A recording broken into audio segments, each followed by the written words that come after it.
샬롬 7월 11일 금요일입니다.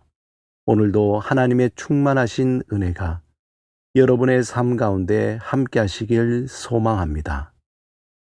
이 시간 시편 말씀을 읽고 묵상하며 하나님 앞에서 침묵으로 기도드리겠습니다. 시편 5편 7절에서 8절. 오직 나는 주의 풍성한 사랑을 힘입어 주의 집에 들어가 주를 경외함으로 성전을 향하여 예배하리이다. 여호와여, 나의 원수들로 말미암아 주의 의로 나를 인도하시고 주의 길을 내 목전에서 굽게 하소서.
오늘 하나님이 우리에게 주신 말씀은 레위기 5장 15절에서 16절입니다.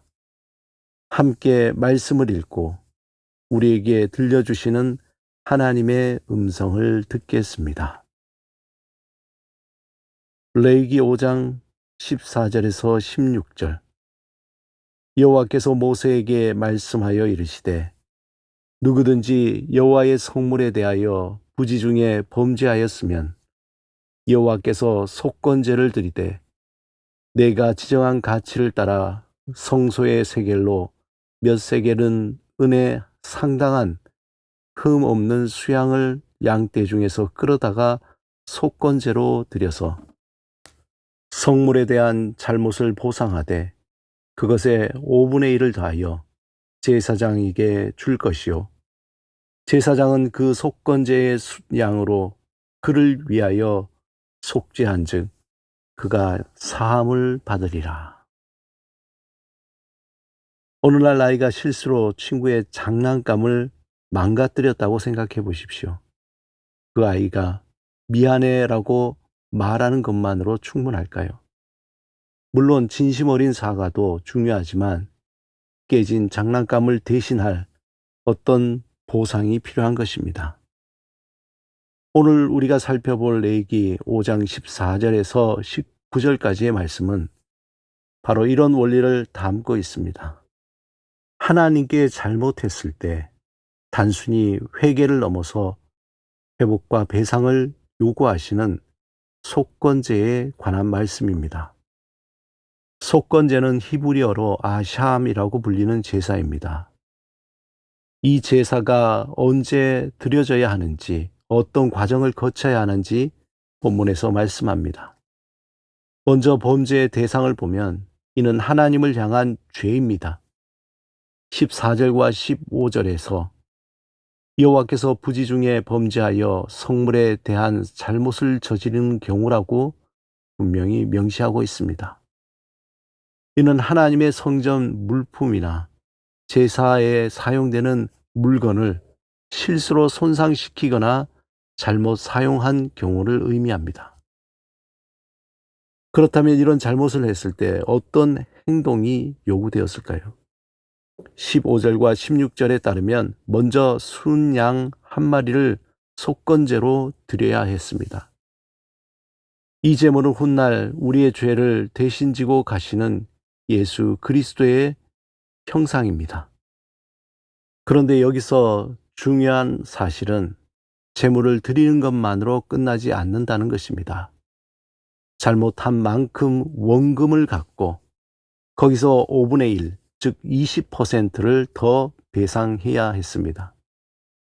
더 나아가 17절에서 19절에는 죄의 범위가 확장됩니다.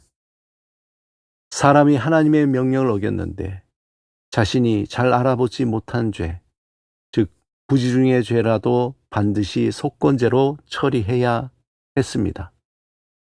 이것이 속죄죄와 구별되는 속건죄의 특징입니다. 그렇다면 속죄죄와 속건죄의 차이는 무엇일까요? 속죄죄는 죄의 용서를 위한 제사라면 속건죄는 죄로 인해 생기는 손해를 회복하는 제사입니다. 하나님의 권위를 해쳤다면 다시 그 질서를 세우는 것이 필요합니다. 이웃에게 손해를 입혔다면 반드시 회복과 대상이 따라야 합니다. 속건죄는 진정한 회개란 회복을 동반한다라는 말씀을 나누고 있습니다. 단순히 잘못을 인정하고 용서를 구하는 것을 넘어서 그 잘못으로 인해 생긴 손상을 적극적으로 회복하려는 태도가 필요하다는 것입니다. 오늘날 우리는 성막이나 제사를 드리지 않지만 속건죄의 정신은 여전히 우리의 삶에 적용됩니다. 먼저 하나님 앞에서 책임을 생각해 보십시오. 예배를 가볍게 여기거나 말씀을 소홀히 여긴 적이 있다면 어떻게 해야 할까요? 헌금이나 교회 재산 등 성물을 함부로 다룬 적이 있었다면 어떻게 해야 할까요? 단순히 잘못했습니다 라고 말하는 것으로 끝나지 않고 그 잘못을 회복하려는 구체적인 태도가 필요합니다. 또한 사람 사이의 책임도 중요합니다. 누군가에게 상처를 주었는데 그냥 지나치자고 했던 적이 있습니까? 그 사람에게 정직한 사과와 실제적인 회복이 있어야 참된 회개라고 말할 수 있습니다. 말로만 하는 사과가 아니라 그 상처를 치유하고 관계를 회복하려는 진정한 노력이 필요합니다. 속건죄는 단순한 종교적 형식이 아닙니다. 이는 회복을 원하시는 하나님의 마음을 보여주는 것입니다. 하나님은 내가 잘못했으니 벌 받아라 라고 말씀하는 것이 아니라 내게로 오라 그리고 함께 회복하자 라고 말씀하십니다. 속건죄는 심판의 도구가 아니라 회복의 통로였습니다. 하나님은 우리가 잘못했을 때에도 여전히 우리와의 관계를 회복하기 원하시며 그 길을 열어주십니다. 오늘 이 말씀을 통해 우리 모두가 회개하고 회복하고 다시 걸어가는 새로운 삶을 시작하길 축복합니다. 함께 기도드리겠습니다.